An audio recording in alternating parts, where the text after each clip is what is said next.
But I heard someone debating the other side, and they were saying, well, children need to learn how to manage this technology in a safe environment.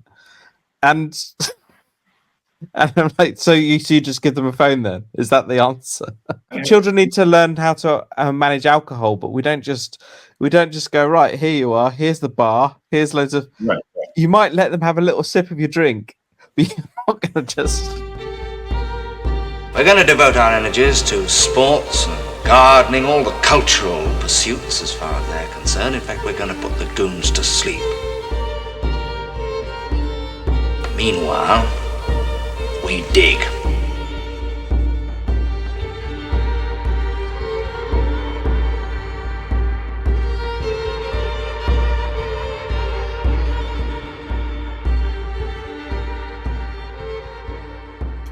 Greetings and welcome to the Anadromist. This is Burn Power coming to you from Tbilisi, Georgia. And today we have another in our series of Anadromous Dialogues, dialogues that go against the stream. And we have John Lumgair from London. I first met him, he's been a follower on the channel and some other channels you may be familiar with. But I actually met him along with Tayo and several others in London for an estuary meeting. So I love it when I can put actual human flesh on names that come through digitally in this manner. Anyway, we had an excellent conversation about art, animation, cell phones, all sorts of stuff. And I think you'll find it interesting if you live in this world we now occupy. So, without any further ado, here's John. Anything on your YouTube channel much? No, so YouTube is really annoying, as you know. So I've got my company's YouTube channel and my own, and the problem is my own I just use to watch people like you, and I have put a few things on there, but I've got about 3 people following me, and then my company's one, we have probably about 50 people following us, and we just use it to put up bits of work and things, but it's not. Right. The problem with YouTube is it rewards frequency, so it doesn't really show it to anybody unless you're constantly posting, which is not really very useful for people like us. I understand. Yeah, what I'm doing right now is I am putting my more conversational things on the Anadromist, my regular channel. But I've started a new channel, the Anadrome, which is specifically for music and film and other media-related content, because I notice that usually gets more hits. So, and I'm drawing more attention to it. Do you know who Andy Edwards is? No. He's a name you probably should know since you have an interest in jazz, among other things. I will look him up. He has a channel called Andy Edwards Drummer. And he is a drummer he actually was a drummer on Robert Plant's, what was it called? The Band of Joy back in the aughts, I believe, and toured around with him for a while. But he's very much into jazz and progressive rock. And I have the feeling you would find his channel very interesting. And he's been really questioning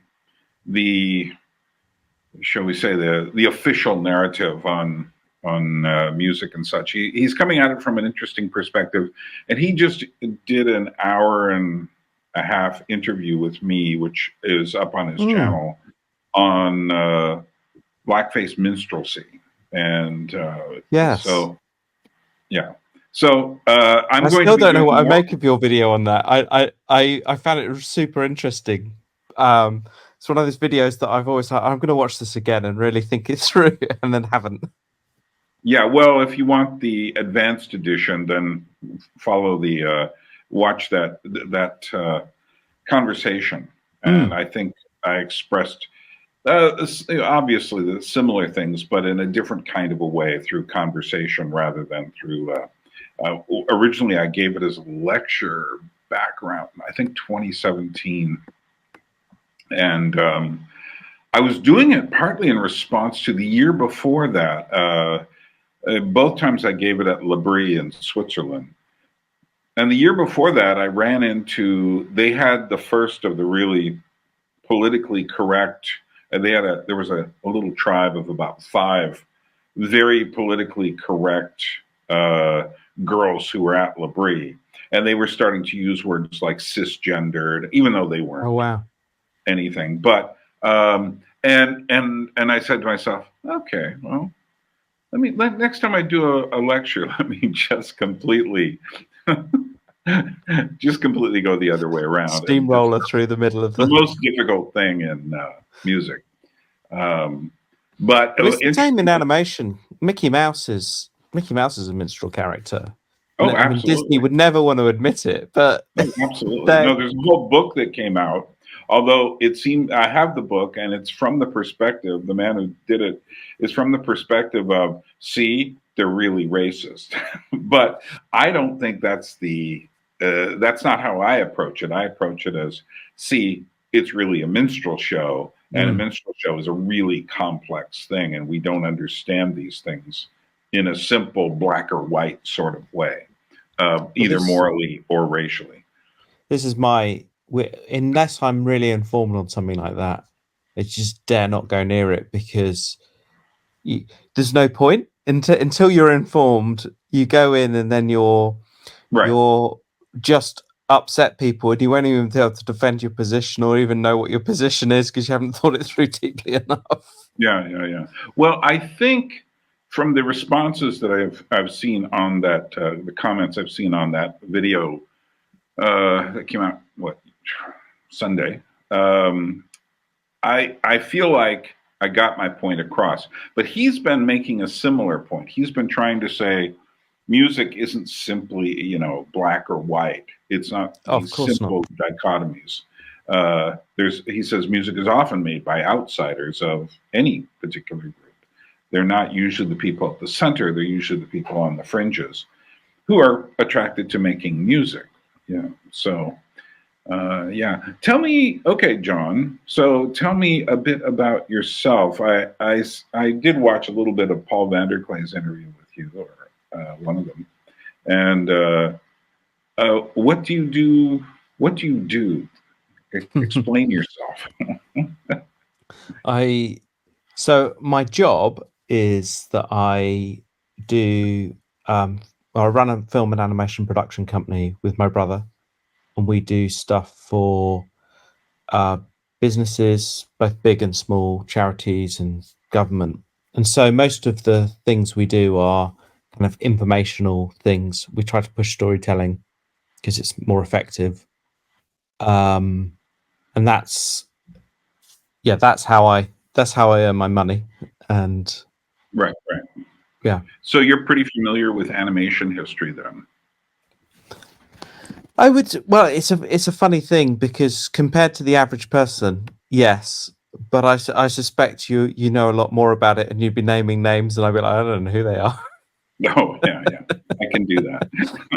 Yeah, I haven't done any video particularly on animation, but as a kid, of course, I watched lots of cartoons on television, and I would go to movies back when they had cartoons with the movie. And it wasn't quite the full package you had in the 1950s, but nevertheless, you'd get a few previews for coming movies, and then you would get maybe one cartoon. And that's when I was younger. So I would watch, the Bugs Bunny or Mickey Mouse and that sort of thing, and became more familiar with it. There's still some weird cartoon I saw as a kid on television that they serialized in these 5-minute segments on some sort of children's program. But I just thought it was the strangest thing. And it was all about, I think a cricket or something like that lost in the city. And so I've been interested. I wouldn't, when it comes to line animation, I wouldn't say my knowledge is that deep. I mean, I know the general history, you know, and I can go back to names you wouldn't recognize, like, you know, Emile Cole. Yes. You see what I'm saying? Yeah, no, Emile Cole. Yeah, There's actually a So French animation school named after him. Yeah.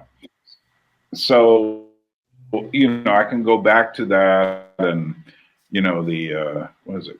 Was it Gertie the dinosaur, and the you know, these very early things, and I can follow along the history of you know, Disney, and the history of some of the other things, because when I was young, one of the interesting things about being a young kid in the 60s was, yeah, there was the civil rights movement, but there wasn't any cartoon that was deemed particularly politically sensitive then.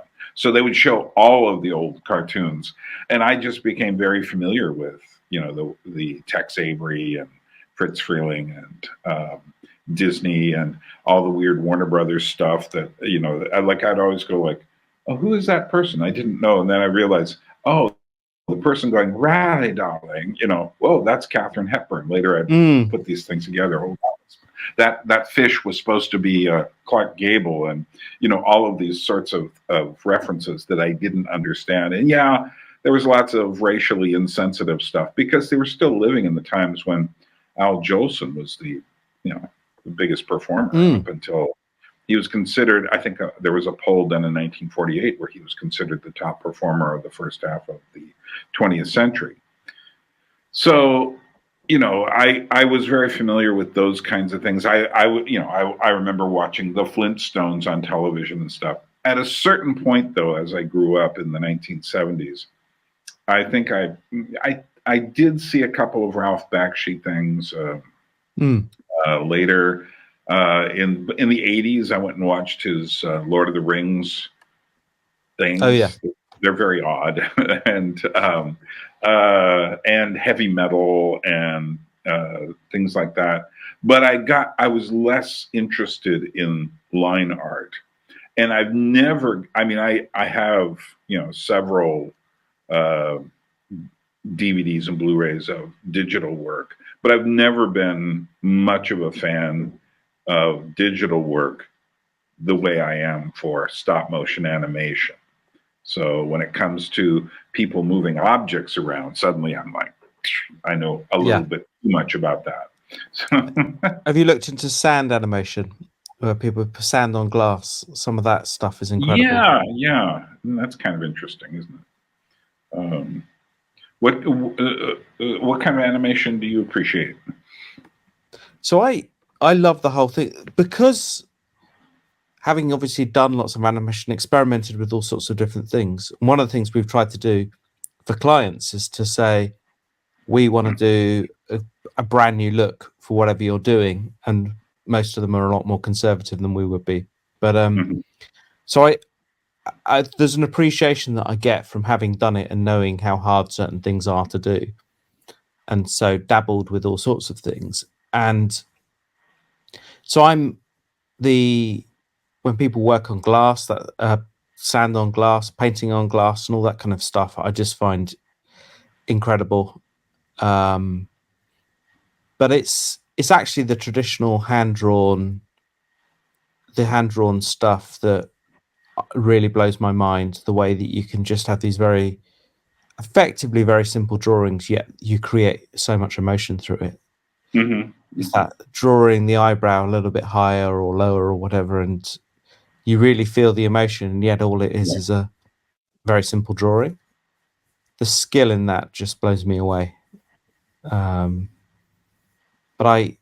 I'm just fascinated by everything, really. So when I've been to animation festivals, I love the sheer variety where you'll go from one very commercial animation to something that's very esoteric, to kind of puppet-based stuff. It becomes this big range, and that's what makes animation festivals the most interesting of the film festivals, in my view. Yeah, yeah. Well, I am trying to get the Quay brothers, whom I visited while I was in London. They've been friends for a while, ever since I interviewed them for my Gravity from Above puppet project. Um, I'm trying to get them to come here to show their film, which is not finished yet. It's a long film based on an obscure Polish work by Bruno Schultz, as I wouldn't expect anything else from them.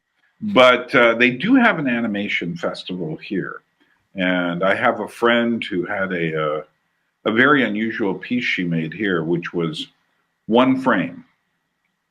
It never changes, but it's all of a village, an abandoned. The name of the piece is the abandoned village, and what you see is from the morning until the night, and you just watch the sun and the clouds slowly change, and you don't see any people except near the end. There's one light that comes on in one of the kind of abandoned shacks, but you do hear dogs and things like that. So it's a pretty interesting work, and this is coming out of my friends who also worked with hand shadow puppetry. Although this was all very much drawn, but it was drawn and then faded into these, and a lot of little things. About a 10-minute piece. I really would like. I don't think it's on the internet yet, but yeah. The problem with watching these things and the internet, if you're at an animation festival, it's on a big screen, everyone is Yeah. there to watch animation. Something can be really powerful, but the moment you watch it on YouTube, a lot of I that goes. understand. Yeah, the size of the screen changes everything, and also being with other people and having the darkness focuses your attention in a way that, in the middle of something, you get a phone call or you go off to get a piece of food or something. You just get distracted too easily by all the things you're doing at home, even if you have a nice television set and this big screen and whatnot. So tell me about the jazz cow thing. Tell me about this jazz cow. Speaking of animation projects. Yes. So Jazz Cows, it goes back quite a long way. So it started with a group of us that were having a good laugh. And we used to sit around in the evenings and just laugh until late at night about random stuff. And we had an encyclopedia of cartoon animals, and a lot of them had the same kind of trajectory where they ended up becoming some kind of hybrid with the human that always meant that the human or animal ended up with these superhero abilities that fought bad guys. And we were like, Right. why would it always happen like that? That makes no sense. Why is it always cool animals? Why not a cow? And why is the ability to fight? Why not jazz? And so that was its origin. And we had thousands of ideas, and most of them you look at the next morning and you're not laughing like you were. But this one, we were continuing to laugh, and we were like, oh, we've got to make something. So that was its origin. Well, And then, I can't think of an animal less likely to play a musical instrument of any sort. but yeah, that is about right, I think. Yeah, they have no fingers. They're big. Or are they going to sit at the piano and play with their hoops?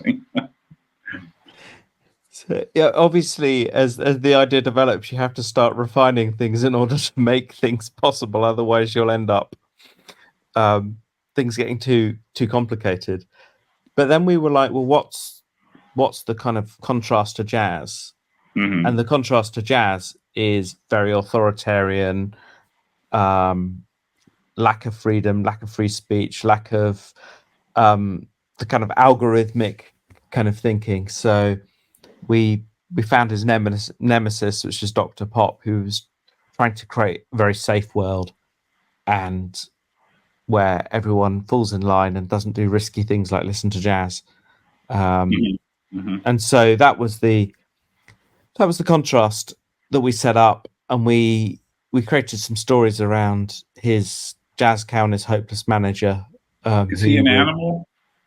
No, it's just Jazz Cow is the only animal in the whole show, and the idea is no one really blinks an eyelid about him being a cow. It's just taken as a given. And he's kind of trying to humanize, because everyone's fallen under the spell of the algorithm. He's actually humanizing humans. So he's like, I guess he's liminal on many levels. He's the fringe that is actually leading a resistance movement to all the algorithms, but his resistance movement is kind of conservative in a weird way, because what's he fighting for? He's fighting to be able to enjoy music with his friends. He's fighting to enjoy the sunset or read a book quietly. Like they're things that we took for granted. Right. Interesting. So for a more, a world where people have their time restored to them, or their ability to do things without the constant locust kind of human beings that we're tempted to become in this algorithmic world. I think more than tempted. I think I'm actively aware of this stuff. I'm actively fighting it, but it controls me as much as it controls anyone else. Oh yeah. And I mean, I tried to not have a smartphone, and then finally my bank trapped me into it, because they, nowadays you have the tap card. So fortunately I have a Georgian account that has a tap card, but my Alaskan bank just absolutely refuses to make one. They only developed the chip card about 3 years ago. So, and actually I've seen videos where people say our tap card wouldn't work in America. Whereas I found just the opposite. My standard bank card that just had a chip in it wouldn't work in the Czech Republic at all. I could make it work when I was in Germany in a bank, but not for day-to-day purchases. So it was very strange. And I haven't seen anybody talking about this, because this is really a strange sort of, without going into the economics of it all, but it divides the world into very strange zones where your card won't work here. So I contacted my bank and I said, so do you have plans to turn the card into a tap card anytime in the next few years? And they said, no, we're just use the digital wallet. I'm kind of like, oh, you got me. And so I had to give up my dumb phone and get the smartphone, which I have watched people long enough to make certain rules about before I ever got it. One thing is, I noticed that the more notifications you have, the more apps and the more notifications you get from them, the more your life is distracted. Yes. So only use what you absolutely need. And the only thing that I get notifications for that will interrupt me is, unfortunately, Facebook. And the reason is, if I was in America, I wouldn't, because nobody was trying to contact me through Facebook. But in Georgia, they use Facebook like, I'm almost there, like text messaging. And so you got to kind of keep an eye out for it, because that's just how they use it here. And there's just too many, like, I'm not getting WhatsApp. It's just like, sorry, I've done a bit of research on that. It just seems to be a digital information farm, Oh, it's horrible. Yeah. But it's the only, half of our clients use it. Our church pretty much runs on it. It's all these things. And that's the thing. We're all kind of, you're pushed into it. The problem is also, though, there's so many of these that if you're in a group that suddenly they're all using Telegram or they're all using Instagram or something, you're kind of pushed into that if you want to communicate. There's too many inboxes, and I'm constantly opting out of groups and all of this just because you won't get any work done. It's as simple as I've I've come here. I put my phone in my pocket in the corner of the room, get on with Right. work, and then you come and there's loads of messages and then people are like, you've not seen my message, you've not responded to my message. Yeah. And I remember when this kind of immediate, just absolutely invasive sense of getting messages started to occur, and it was before social media. It was, I was working in Alaska, and I'd get a message for someone about music, and then I would get a call that afternoon saying, "Did you report yet for the chart?" And I'm going like, "Why are you calling me and asking me this? I don't care." Wow. So that was back like 2003 or so. I started getting, it was people in Los Angeles calling us because in Alaska, we didn't care. And, but then there was, one of the things I've noticed is, like I say, I have rules for my phone use. One of them is when I'm traveling around, like on a bus or a plane, I don't watch videos, period.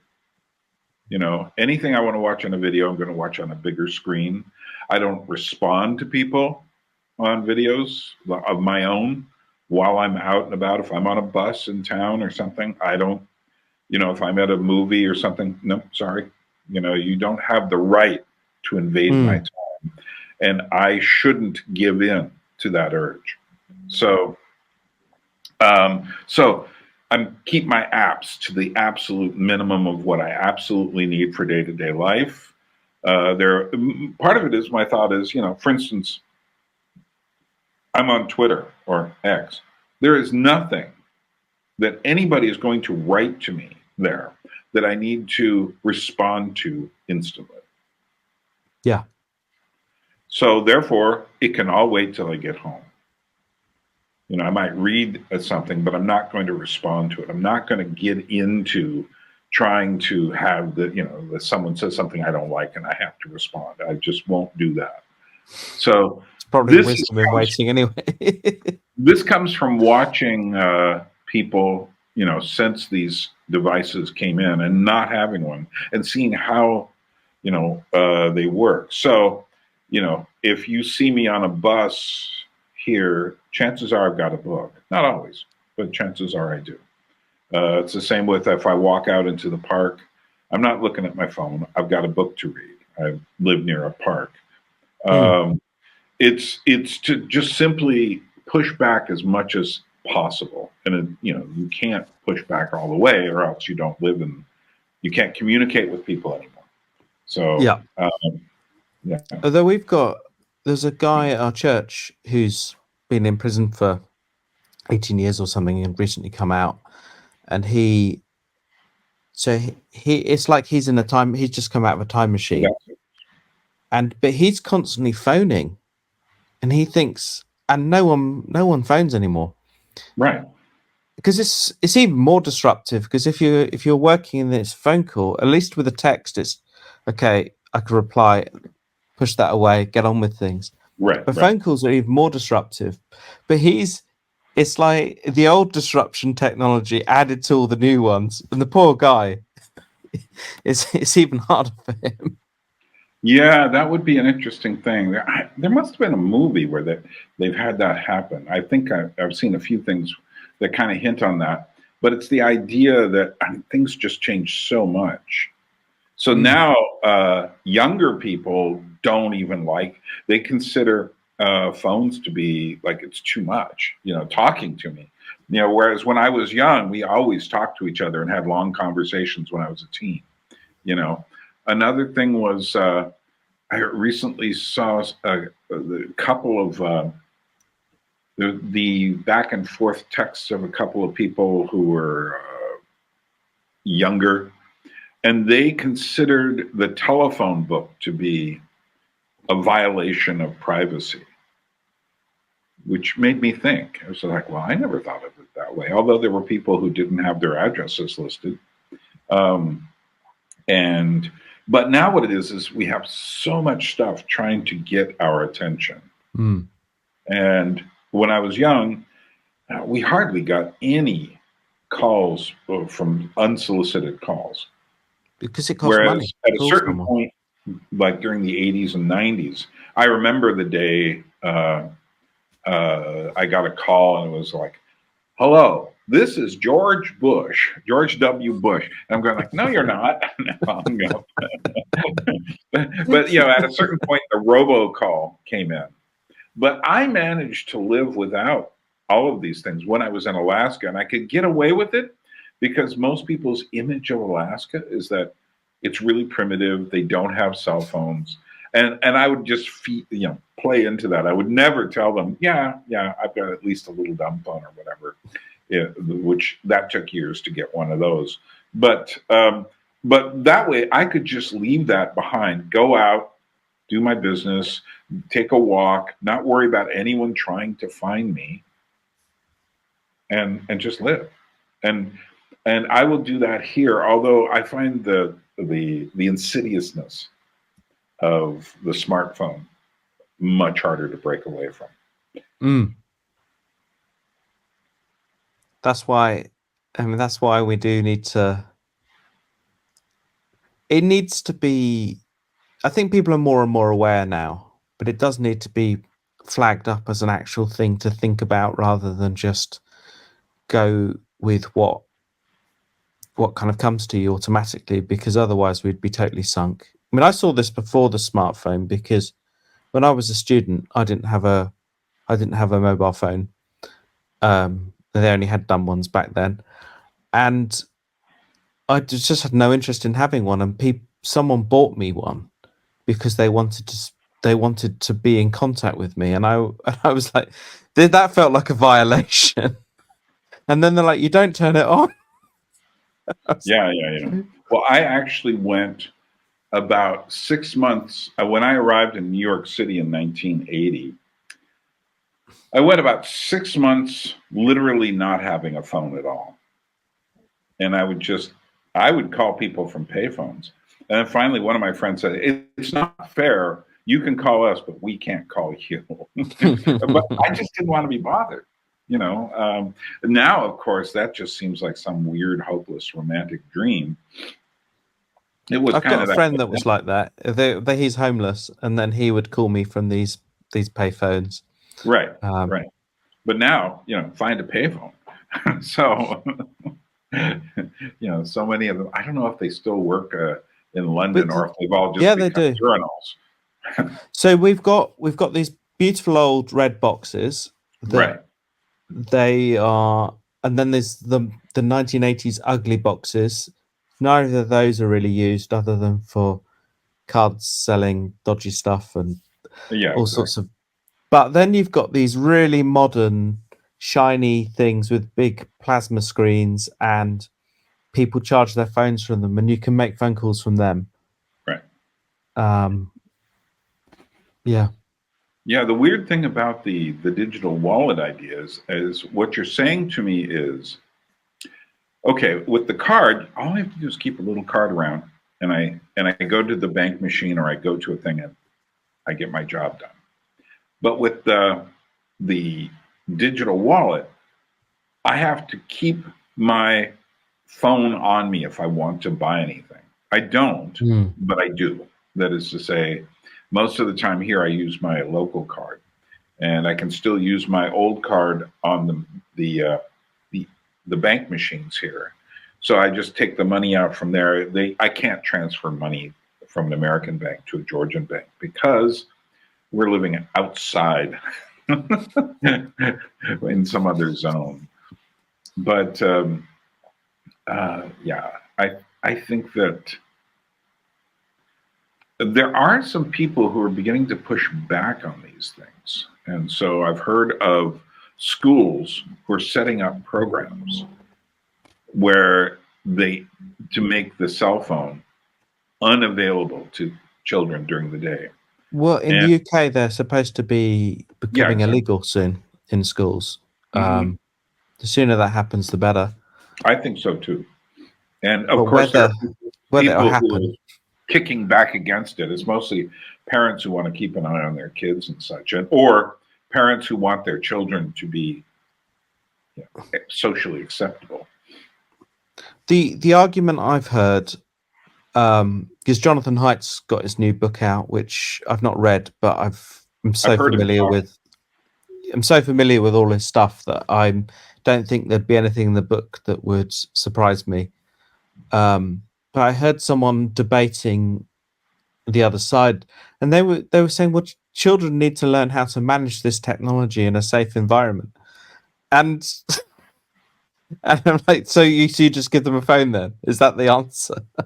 Right. It's like Unfortunately, children need to learn how to manage alcohol, but we don't just go, right, here you are, here's the bar, here's loads of. right. You might let them have a little sip of your drink, but you're not going to just. Yeah. I think I have been watching since the early aughts, or the noughties, as you call them. This thing happening where parents more have been letting their kids just give them a little laptop or something and watch some cartoon or something. The most popular YouTube video of all time is Baby Shark, and it's this absolutely ridiculous, treacly earworm that gets into you and just goes over and over and over. And the reason it has so many views is because people place their little toddlers in front of the screen and put it on repeat and walk away. Which just is, okay, so you don't really want to take care of your children. You would rather a machine does it for you. That somehow in doing this, and it's the same problem, so that, what was I just seeing? I saw a statistic just today that, and it was in relationship to this British law, that 24% of children between the ages of 5 and 7 already have smartphones. And you think how expensive a smartphone is as well. I mean, mine cost me £50, but that's still a lot of money. But people are spending thousands on phones. Yeah. And giving it to children who are going to easily break them. It's strange how this one little device changed so much of the world around us. So that here in Georgia, a friend of mine who's half English, half Austrian, but grew up in Brussels, so he ended up speaking French, German, and English perfectly. And now he has a Georgian wife, and so he speaks Georgian perfectly as well. He works as a translator here. But he said, about 12 years ago or so, you would go into a restaurant here, and you would hear the men start to sing these songs in the restaurant. Really beautiful stuff. He says, you don't hear that anymore. It's rare to hear it. Because if you look over at where people are sitting and eating, they're just doing the scrolling stuff. So it's amazing that such a device, the internet seemed like it changed a lot, but the difference was the internet didn't accompany you everywhere until you got to the smartphone. Yeah. So. I think there's when people break down generations and you've got millennials, I think they need to split millennials in half, because there's millennials that were born, had their whole childhood without any internet, and then there's millennials that had their childhood with internet. I think that's such a significant change. When people are always doing these breaking down the generations, I always think they just break it in the wrong place. It just doesn't make any sense. Yeah. Well, my generation, I am officially a baby boomer, which is really long. It's something like 1946 all the way up to 1968 or something. And I know that, I was born in 1955. My viewpoint is nothing like a person born in 1945, and a person born in 1968 is nothing like me. So these are artificial. I've never considered myself a baby boomer. And as I've grown up, I've grown further and further away from most of the things that define my generation. So for one thing, they all stayed with a certain kind of music. I stayed, I suddenly dug down into the music of the But 80s that's and the 90s. but that's because you're high on openness, as Jordan Peterson would say.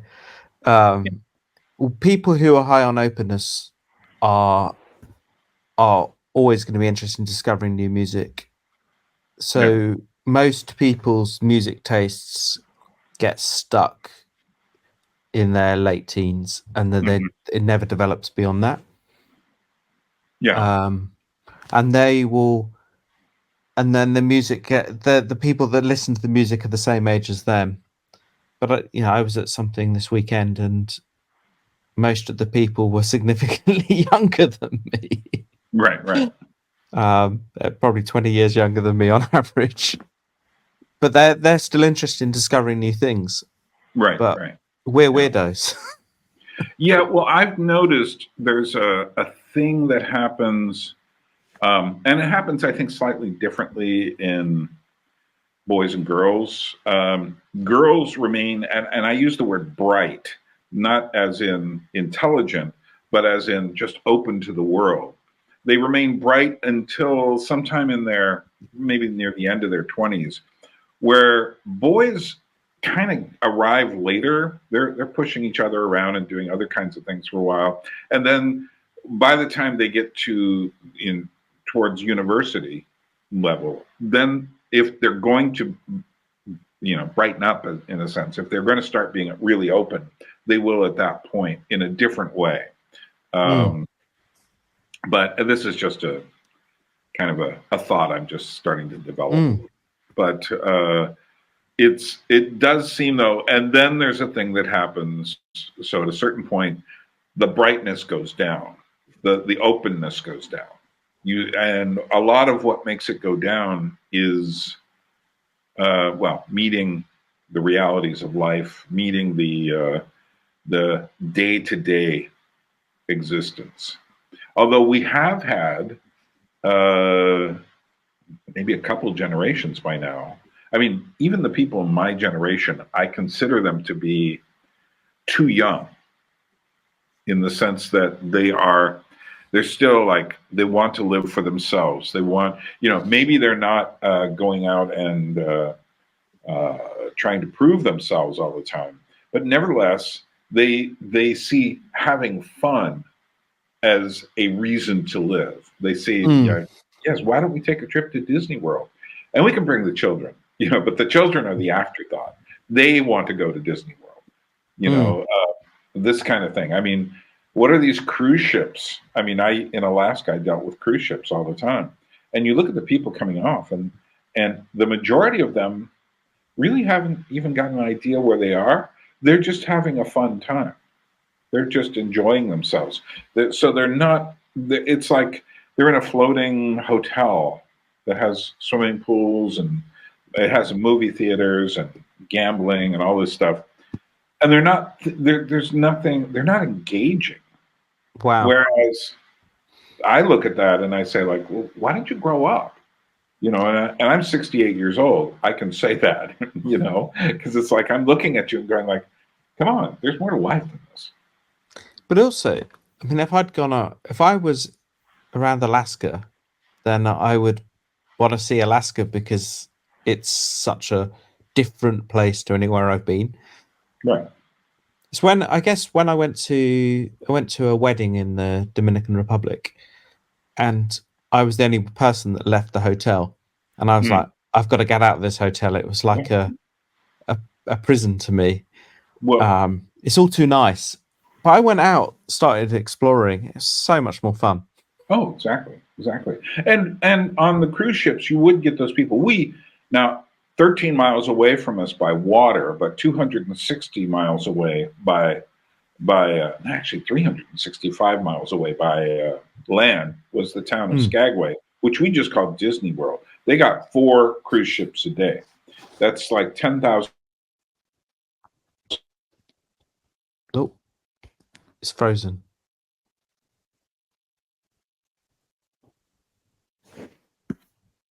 Oops. Are you there? You froze. You said you were talking about the places It's not Saskatchewan. That's in Canada. Yeah, Saskatchewan. Skagway.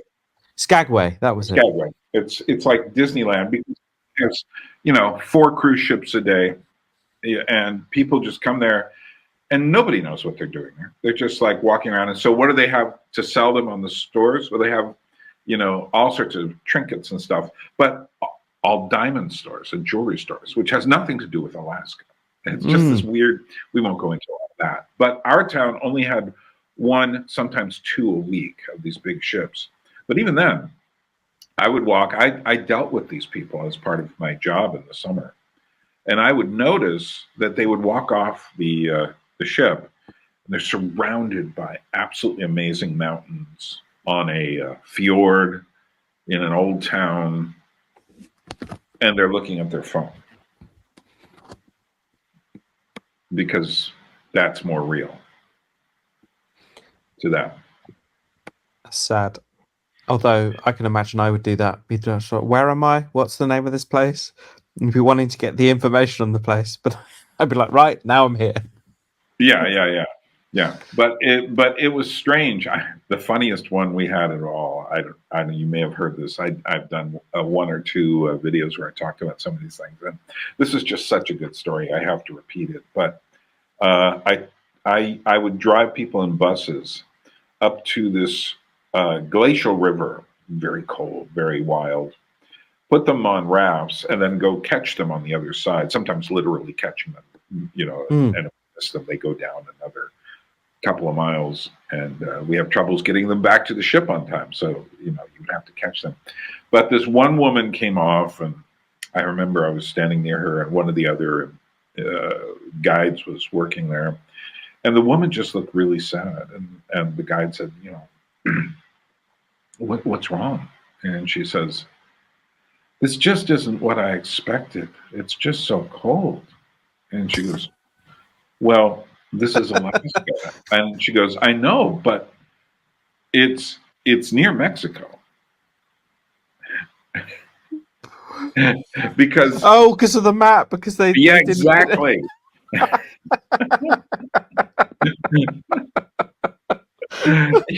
And you just I have a theory, and I think it's a very well-tested theory that if I go to buy something like I don't know anything about water heaters for my house. So if I go to buy a water heater tomorrow, I know nothing. I have no idea. I can do a little bit of research online. Maybe I'll figure something out. But as soon as I step into the place that sells water heaters, they will see me coming, and they will sell me the water heater that they need to get rid of, most likely.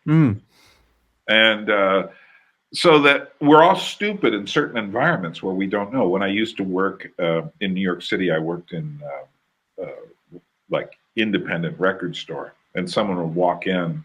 They'd hand you a list, and you go like, "Okay, we got an amateur here." It doesn't matter what we give them; they're going to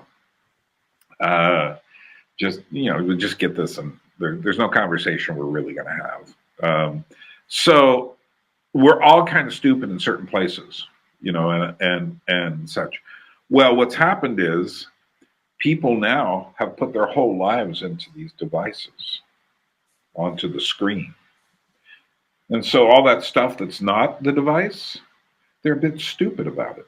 And I wish I was exaggerating, but I'm not.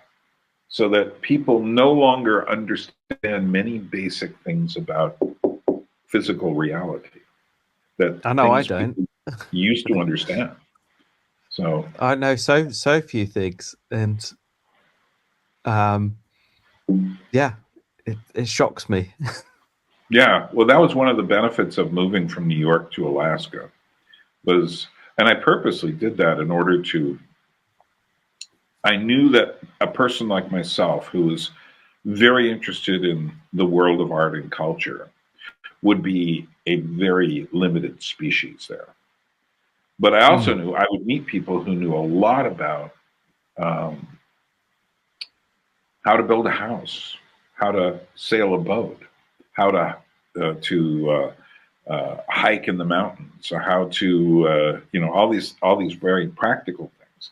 And so I found that really fascinating. And what I realized is after 22 years of living here and then coming here was I got this massive hardware upgrade in my life about the physical world and about animals and about the environment one lives in and how to deal with it. So I consider that very important. It is important, and it's something that I certainly feel that I don't know much about. And you live in a city. I was recently in I visited a church in the west of England in the countryside, and they had a little, people could text in something they wanted prayer about, and it would go up on the big screen. It was a small little traditional church. It wasn't some kind of modern tech church. And then it formed the most popular words. And then the pastor of the church was going to send out a message during the week with that image to get people to pray for it, which actually was quite a nice use of technology.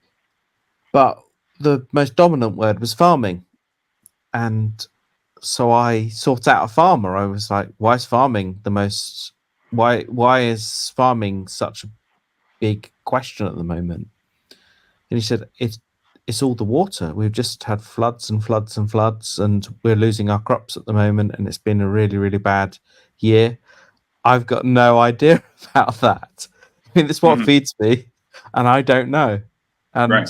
the same country, and it was so disconnected from the land, was that we just go in a shop and we buy stuff and we don't really know where it comes from or what it is. Yeah, it becomes very abstract. And I think our technology makes it more abstract for us, so that even if you go back to like when I remember life in the 90s, before the big internet change came, people had more of a sense of physical reality then than they would by the end of the 90s, because by that time people were just starting to get more interested in the internet and it was starting to spread. But even that in that day looks much more connected than anything today. And part of my goal with my channel has been to focus on things like the texture of objects, the objects themselves, the physical reality. Buy books. Don't just get things on files, because things on files are so abstract that they don't mean much, and you may not have gone through much to get that thing. And the more you go through to get a thing, the more you will have to wrestle with it. A book on a shelf is calling to me. A file on a computer is not. Yeah, it's interesting that the physical books by my bed, I probably read stuff on my iPad. It's probably 60-40, the digital book, partly because space is at premium. We've got bookshelves there, right. And there's not very much space. So I've actually gone more digital just simply for pragmatic reasons. Right. But there is stuff that sits on my in my Kindle app that I've never opened. I mean, maybe because I've got it for 99p, and I know that the book would usually be £30, and I'd like to read it at some point. Right. Where if I'd physically bought that book, it would be reminding me to read it. One of my favorite authors is the 19th century Scottish writer George MacDonald, who wrote all of these incredibly hallucinogenic Christian fairy tales, big influence on C.S. Lewis and on J.R.R. Tolkien. And a friend of mine, a young friend, said to me, "Oh, I can get all his books for like really cheap price on Kindle or something." And I said, "Don't do it." I said, because it won't mean what it should. You first of all, you're not going to read all that stuff, and there's too much of his stuff that a person shouldn't read. I mean, unless they're really want to know about Scotland, which he has a whole bunch of books about set in Scotland in the 19th century. So those you're not going to read. And then when it comes to the other stuff, you want that's the kind of book you want to hold in your hand. You want to come to. You want to be quiet. You don't want a screen looking at you. And I often think that you see, it's like this is my big what I came to understand about texture is nobody's written about it. I thought, why not? It's because no one noticed it going away. I don't think the no one notices going away. I don't buy. Just well, maybe it's the circles I've been in and the time that I went to art school and all of that. But in the late 90s, early 2000s, I saw texture becoming less significant, and I also saw that I found myself scanning in textures into the computer. Well, that is where people think about texture, which is really ironic to me, but it was because we could see it was lacking, and we were physically making textures, scanning them in, and I was doing this. This was no one was telling me to do this. I didn't see others doing this. I just naturally did it. But then I realized I wasn't the only one naturally doing this. Loads of people were naturally doing this. It was a really strong trajectory that the technology, because you'd see these images that were created in a computer, they were ugly. Oh yeah, especially that. And part of the reason they were ugly was lack of texture. They were this horrible shiny, and so,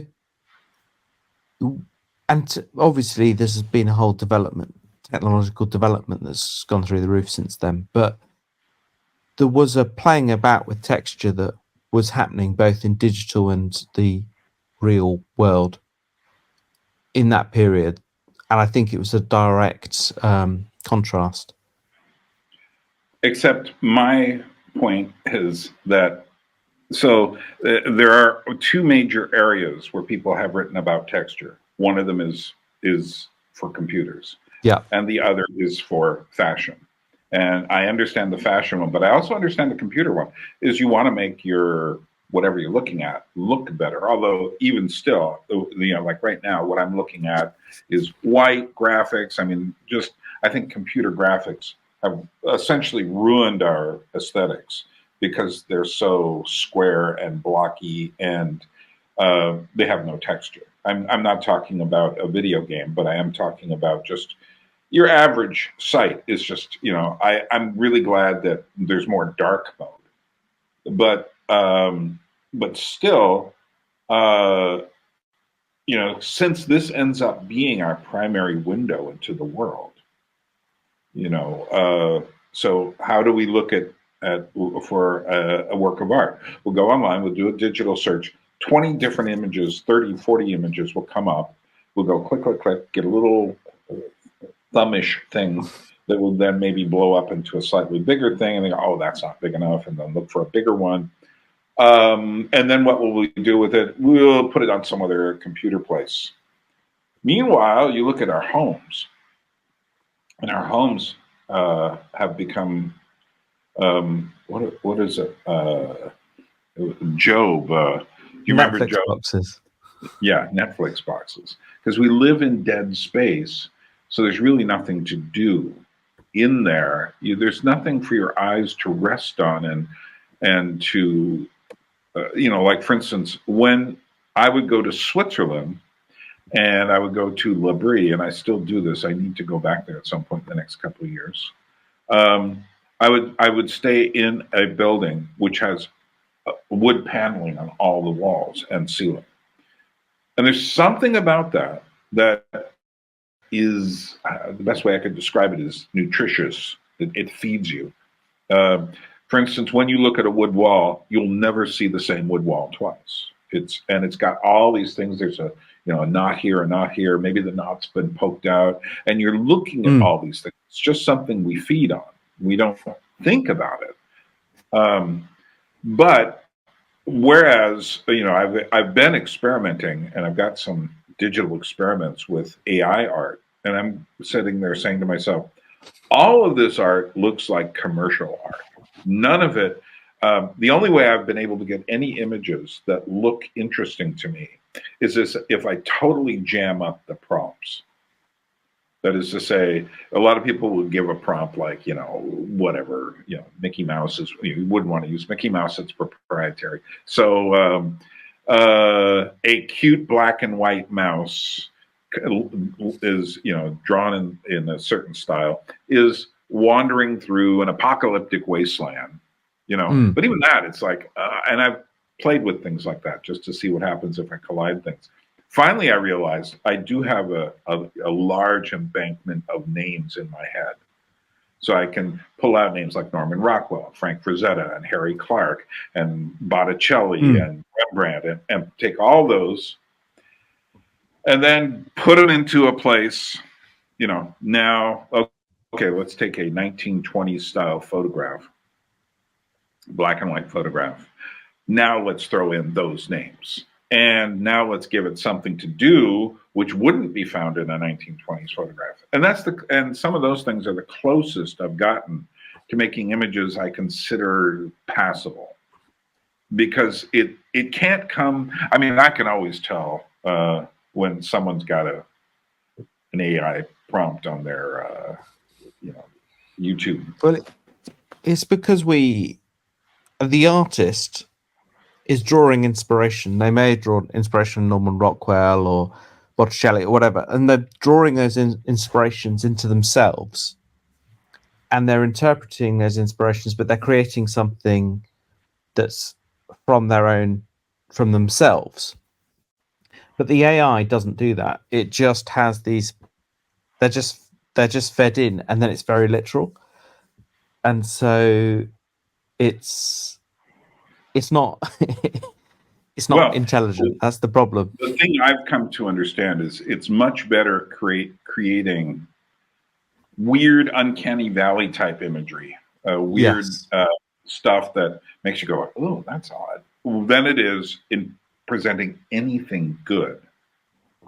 Yes. That is to say, because the good looks sweet, cute, commercial. It's slick. The lines are, you just feel like, okay, this is just someone doing the most, the slickest artwork imaginable for this. It's a bad movie poster. It's a bad cover of a romance novel or something. You're not getting work that makes you think. And like I said, the only way I've been able to do it is to jam up the prompts and make sure that the wrong people are making the art. So, you put, it's just like, R. Crumb making medieval paintings, it's just like weird, just like stuff that doesn't work, and then give them something to do, the setting and everything. But, and I, on my one channel where I have a channel called La Crematorium where I put my artistic experiments. And I don't tell people about that a lot because most people aren't going to be interested. But I do that. I put stuff there just to see what I can do. And I've done a whole series of different things that I haven't put up yet because some of them are so strange. But nevertheless, I find it fascinating that, like, for instance, if you say something like, do this, do this, do this, now make that person out of wax. Or make that person out of plastic, or make that, then suddenly you get really bizarre images. You're in a jungle, people are worshiping a person, but the person's made out of red wax. Now you've got, really weird cultish looking stuff. So it's great for that. I think if I was making horror films, I would definitely take inspiration from that. I wouldn't use it to make a film, but I would make it to come up with images and then say, okay, now how do we transfer this into the real world and then photograph it? But I'm sure that's how people are using it mostly.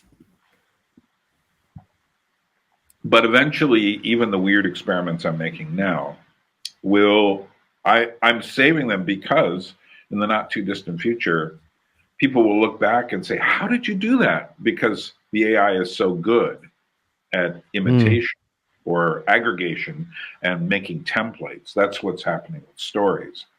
I was just communicating with a writer, and I've been reading his novel lately. And I said, well, your novel certainly isn't an AI thing. And he goes, how can you tell? And I says, too much ambiguity. AI doesn't do ambiguity. If they're going to do the hero's journey, they're going to do, something that is based on a template. But what he did was something that wasn't based on a template, that his own thing. I mean, obviously, one can find the general plot as one of the basic general plots, but he was adding elements which made you question what you were doing, whereas the AI has no perspective. It can only aggregate. Yeah. So it can't give you ambiguity like that. And it can only aggregate what it's got as well. Right. In its databases. And we're going to see more and more imagery taken away from it because people are, Taylor Swift says, I don't want you to use my image, and even the people who are the Marilyn Monroe estate are going to come along and say, you can't use Marilyn Monroe until we're way past the point at which it will seem relevant to anyone. Because people hold on to these copyrights. You say Marilyn Monroe will be relevant for at least 500 years because probably. Because it's like you're talking about the cartoons and the different characters, like Carmen Miranda. No one listens to her music or watches her dancing today, apart from in those Bugs Bunny cartoons. But if you got someone to draw, I don't know, an exotic character or something, you'll find people today drawing fruit on top of the head and they won't even know who it is. Right. And so these ideas just pass down, and the Marilyn Monroe with the dress going up with the air beneath, that image will be. I've discovered that you can, for instance, make passable images of, say, Angelina Jolie or Marilyn Monroe, but you can't do it for a newer actress like, say, Anya Taylor-Joy, because there isn't enough visual material to aggregate yet. You can get close, but like I tried to do Eminem, the singer, and there's just not enough visual material to make him just because of his look, and the fact is he doesn't pose for a lot of photographs compared to Angelina Jolie, who's roughly from the same period, but there's so much visual material by her that you can make an image that roughly someone go, oh, that's Angelina Jolie. So it's weird how it works, and it is weird. Yeah. So okay. So with your Jazz Cow thing, you're going to make that like are you going to make it a series, or what are you going to do? The hope is that we would like to be a series like, I guess, in the same kind of cultural space as The Simpsons, but our aim is to raise money on Kickstarter to make a pilot episode, and so that's the starting point. Mm-hmm. Are you influenced by Wallace and Gromit? Yes, it can't help but be. Yeah, especially if you're British. Yeah, and I've actually met Nick Park, and he is genuinely a humble, wonderful guy. And I found it hilarious. It was a meal. I was on a long table, and he was the other end of the table, but they brought out cheese, and he went, cheese? And there was nothing ironic. It really is who he is. That's funny. I like his work. It's enjoyable, and it communicates quite well. But it's also, this is one of the things we want to. So many of and we are aiming at the adult audience, but I hate the word adult because now it's short for adultery, or it's short for, or it just means crude, or it means. So we'll say mature. Mature, but no, mature. I know. I know. So That there sounds like isn't senior citizens. no, there isn't a Well, word that sums up, because it's actually we want a level of sophistication, but it's not but you don't want to cynical. use And that word either. no, because that sounds pompous. So there isn't a word, but we know what we look. I think this is why I'll often point to The Simpsons, because The Simpsons still had heart. It didn't have the cynicism of Rick and Morty or BoJack Horseman or these more recent things. It's so yeah, the big heartedness of it and the warmth and yeah, all of that, but also being something that if a child watched, they'd enjoy, and that you wouldn't be worried about them seeing it. Right. But it's not really for them. Right. And I think what Nick Park and his films have done, they've always had heart. They've always had that they don't have any hint of cynicism. No. And I'm not saying cynicism has no place whatsoever, but it's just pervasive, and yeah, I just think we don't need more of it. There's a kind of cynical postmodern irony that has lodged itself into a lot of animated material, particularly the kind of line art stuff that you see on television, and some of it is really funny. You know? But there are other kinds of irony, and so that, for instance, in Georgia here, they don't really tell jokes, which is I find strange. But what they do is they find the irony in things, and if you point out the irony in things, then they laugh a lot and such. But if you say, if you start telling a story that ends with a punchline, it's just not their jam. Interesting. It is. And do they have comedians? Huh? Do they have comedians? Not that I've seen. I mean, there may be some people who are kind of funny. There's one guy, I haven't seen the movie with him, but when I go to the movie theaters here, I see him in Georgian films that I'm not sure I want to see.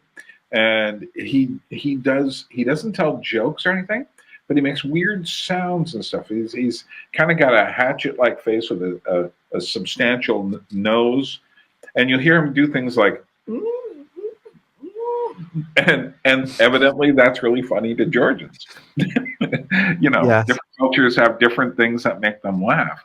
So, I remember seeing a Korean comedy with a guy just cracking an egg on his head multiple times and saying "mojogi" or something. I don't know what the word was, and people thought it was hilarious. It was like, what is this? Yeah. Well, they don't do horror stories here either, which I find really interesting.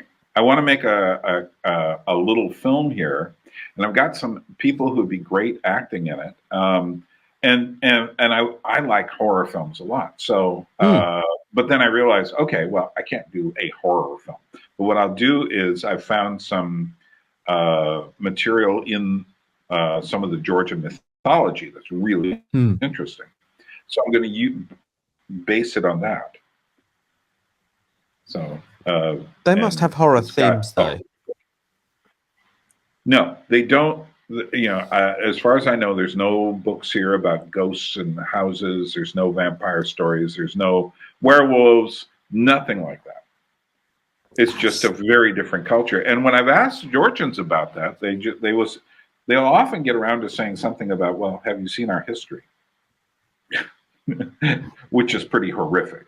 So it's kind of like there's just a sense that they like thrillers and stuff. They'll go see horror films, but it's just not part of their culture. It's just so odd. I just think of like the Grimm's tales were collected. Are they just across Germany or the whole of Europe? That's mostly Germany. And yeah, and they say that those they go right back to like Bronze Age kind of time. Yeah. I mean, I've got Well, no idea one of the about the things history. one of the things I know quite well is puppetry. And I've been mostly studying it within a European context. So that puts me in children's theaters more than I've wanted to be. Um, but what I've seen is in different cultures have different emphases upon things. So when I was at the Little Angel Theater in London, the kids all came in. They were kind of, you know, but they're pretty polite and such. In Poland, the kids came, and then someone came in and shut them all up, and then they were very polite. In France, the children are basically encouraged to take part in the Guignol show, so that, for instance, the classic one is that the gendarme gets eaten by the crocodile. Guignol comes out by the river to have a picnic. He's got a little fishing pole, and then you just see the snout of the crocodile. The kids in the audience all go insane. Guignol turns to them. The crocodile's snout goes down and says, "I don't see anything." And then and they're all trying to say, "But the crocodile, the crocodile!" And so he goes back and he gets out a fishing pole and he's going out. Then you see the snout again, and the kids go absolutely insane. This is very much French style, to get this back and forth reaction, because what they're doing, but among other things, is they're actually teaching the kids to be critical thinkers. Like, I saw one show that was Guignol style, that is these little hand puppets, and the one of the characters dies, and all the children at once in the audience together went, "No!" And they weren't saying no simply because the character died. They were saying no because it's bad dramaturgy. It's like, no, we were too attached to this character. You killed him off way too soon. Well, sure enough, the character comes back a little later as a ghost. So now, whereas in the Czech for children, and the children were between the ages of, say, 5 and 17.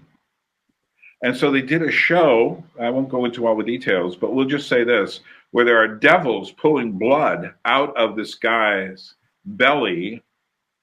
And I turned to my friend and I said, "Have you ever seen anything like this?" And she goes, "No." Because what they're doing is they're teaching their kids to have black humor, because that is a central element of Czech culture. So I find that fascinating. So in Georgia, one of the things that the kids know really well is dancing. And I'm told about a third of the Georgian children take some form of dance class. And if you go to a Saturday afternoon at the ballet here, it'll be mostly children. And they will know who the good dancers are. And they will cheer. When the two, what was that? I saw the Firebird. It was a recreation of the original Stravinsky's performance of the ballet Russe. And this one character, the demon character, comes out. All the kids are just going crazy. And then the two male and female leads come out, the love interest, and they're like, whatever. And then the Firebird comes out, and she did dance the best. And they were just like, and when you're hearing, it's weird hearing a bunch of little girls screaming, but there were boys there as well. But that's because Georgians know about dance. They don't know about horror. They're not, it's just the classic story is I had a couple of friends.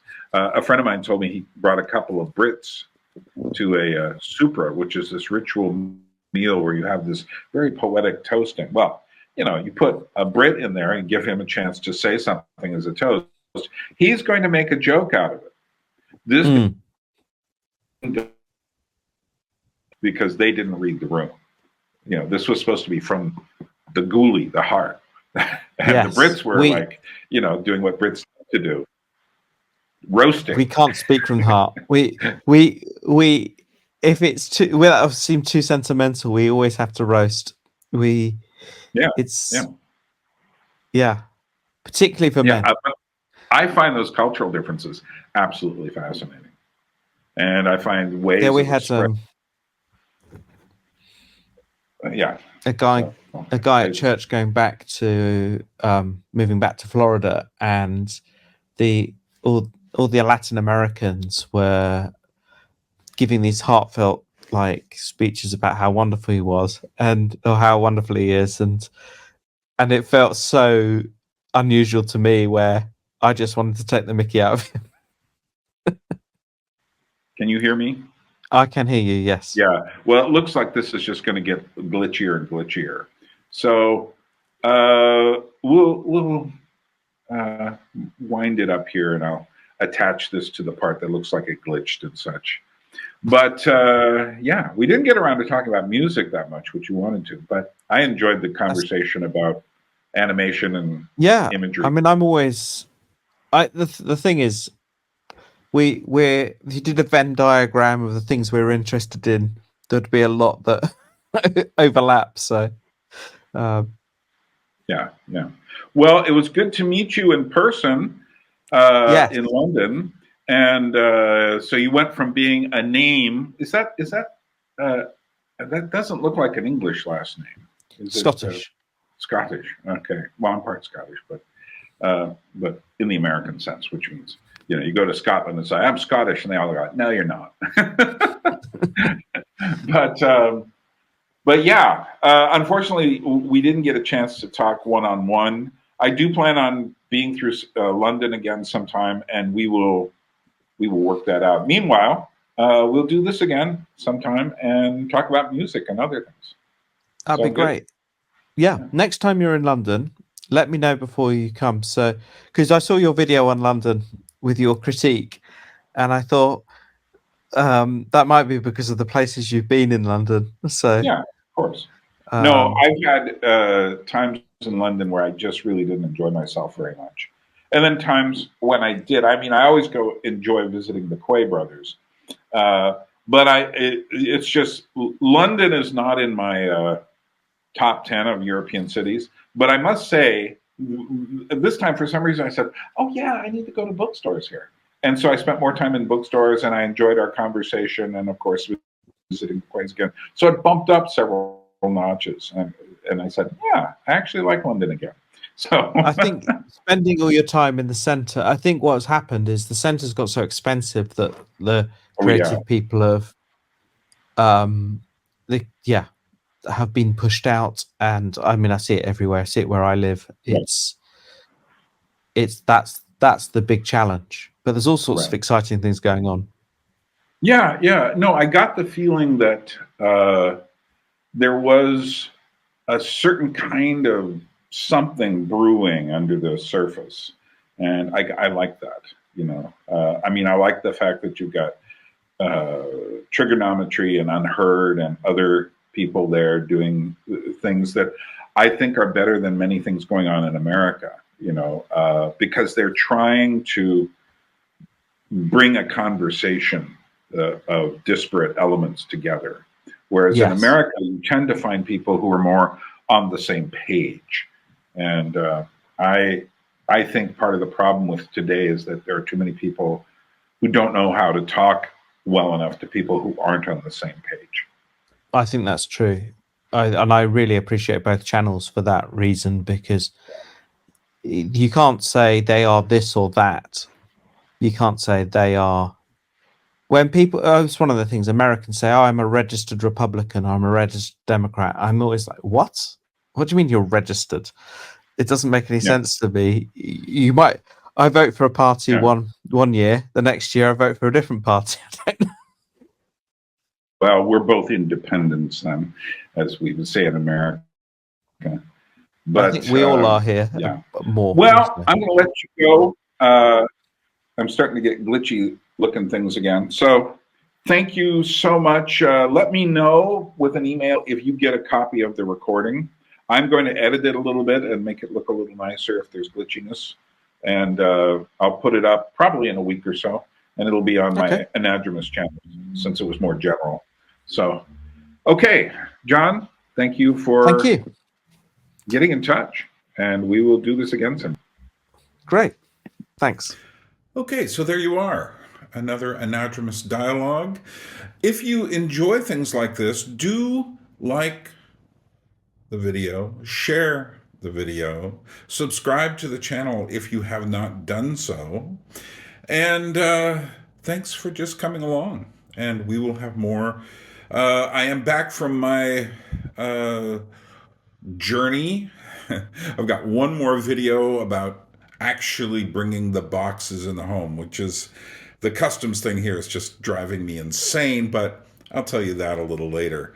And there is more to say, but let's just bid each other adieu now, and as the Georgians say, dro a beat, just temporarily. We will be gone, and then we will meet up again. A people without history is not redeemed from time. For history is a pattern of timeless moments.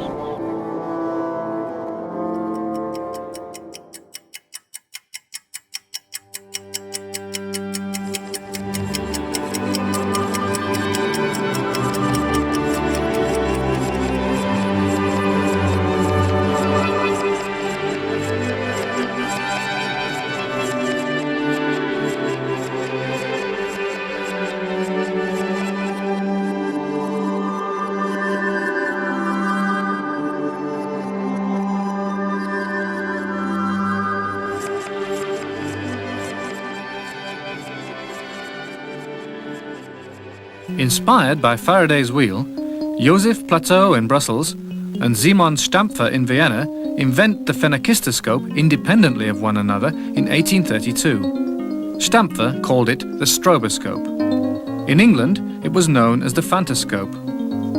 This disc demonstrates continuous movement for the first time. Comparable to film because it uses minimal differences between the images to create the illusion of movement. In 1833, Horner invented the Daedaleum, later called the zoetrope or wheel of life. Here, the phases of movement are also seen in the form of an infinite loop through the slits.